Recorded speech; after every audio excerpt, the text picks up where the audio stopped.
When we talk about grocery stores, I've put forward a proposal for a pilot of one grocery store in each borough. These are 5 grocery stores that would cost $60 million in a city budget of more than $113 billion. And ultimately, the reason that we are so excited by them is we've seen that they've worked in Kansas. We've seen that when a feasibility study was done in Chicago, it was shown to be something that was not only feasible, but pressing and urgent in an urban setting. And Yeah, I know he just not just mentioning Chicago as a prime example to something that actually condone and support his policies when Chicago is falling apart. Let's continue. finally, it costs less than half of what the city's already set to spend on subsidizing corporate supermarkets without any guarantee of cheaper prices, any guarantee of collective bargaining agreements, or that they accept SNAP or WIC. Well, you take me to my next question about grocery stores. Some executives, including one of the top grocery stores owners, billionaires, threatening to shut down his supermarket in the city. John Catsimatidis, who runs Gristedes grocery chain, you're probably very familiar with him. He said this on election day, quote, "If the city of New York is going socialist, I will definitely close or sell or move or franchise the Gristedes locations." In order to run New York City successfully as mayor, do you not need the support of a billionaire businessman like John Catsimatidis? I don't know if I need his support specifically, but I want to make clear that my vision for this city is a vision for every single New Yorker, including business leaders across the city. And the reason I say What the actual hell is going on in New York City right now? You got a billionaire grocery store owner like John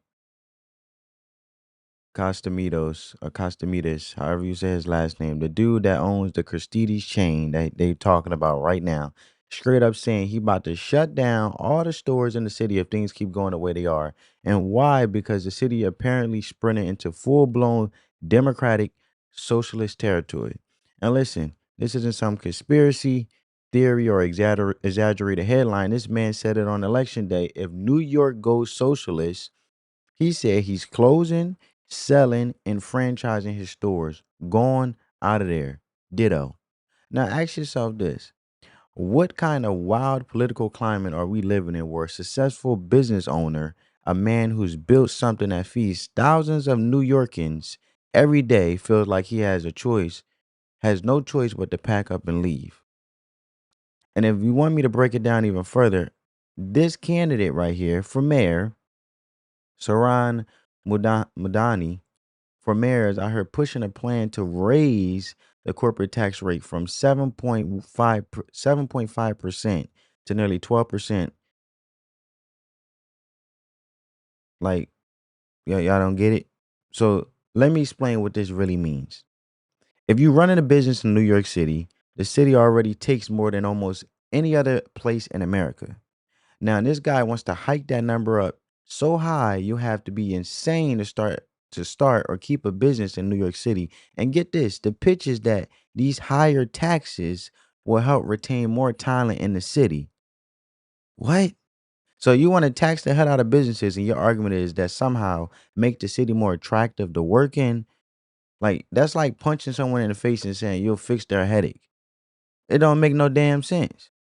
say that is that my proposals, even the ones to increase the top corporate tax rate of New York to match that of New Jersey, are ones that would also benefit those business leaders. Because when I have conversations with them, what I also hear is the just how expensive this city is preventing them from attracting and retaining the talent they need to grow their business. And He just contradicted himself. He just said how expensive the city is, and it's making it hard for individuals like New Yorkers to live and basically survive on an everyday basis as an average Joe living and working in New York City.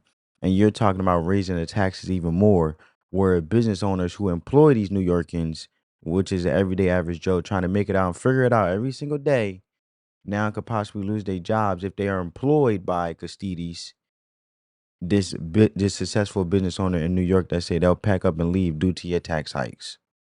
So are you really helping the city, who's already, you mentioned, is already high and expensive when it comes to taxes, or you hurting?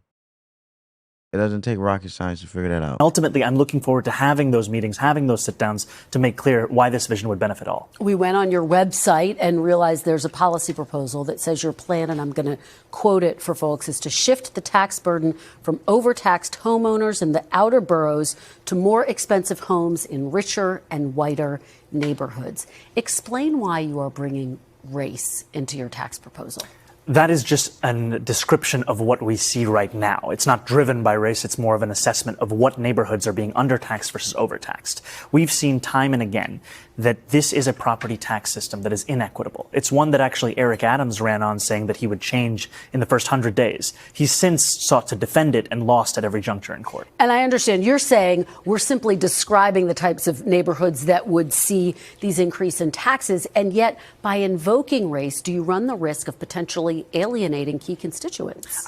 She basically just said you're essentially describing these individuals in these neighborhoods, which are white people that are going to experience these tax hikes.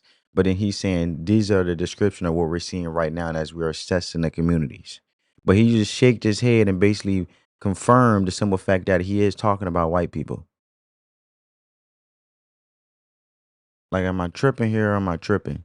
Let me know down in the comment section. Let's continue. I think I'm just naming things as they are. And ultimately, the thing that motivates me in this is to create a system of fairness. It is not to work backwards from a racial assessment of neighborhoods or our city. Rather, it's to ensure that we actually have an equal playing field. And right now, what we see with the property tax system is one that is overtaxing a number of New Yorkers and undertaxing others, and an inability of political will to resolve that. So no plans to change that language on your website? The focus here is to actually ensure a fair property tax system, and that the use of that language is just an assessment of the neighborhood. All right. You are a self-described democratic socialist. Do you think that billionaires have a right to exist?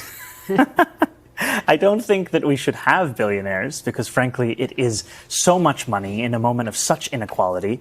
And ultimately, what we need more of is equality across our city and across our state and across our country. And I look forward to work with everyone, including billionaires, to make a city that is fairer for all of them.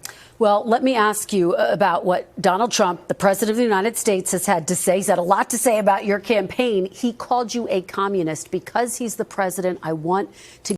We're going to leave it there. So he doesn't believe billionaires should exist, but he don't mind working with billionaires. But billionaires are the one that be back in the Democratic Party, the party that he's affiliated with when it comes to pushing these narratives and actually paying monies to big networks like MSDNC, CNN to push these narratives to jeopardize the trust of the American people by lying to the American people just to get their way out of control and power. But he doesn't believe billionaires, but billionaires are essentially the ones that back his whole party when it comes to them being so corrupt and things that they do, lying to the American people and not having Americans' best interest. So this whole movement, raising taxes, going after billionaires, talking about redistribution and fairness, is not really helping people.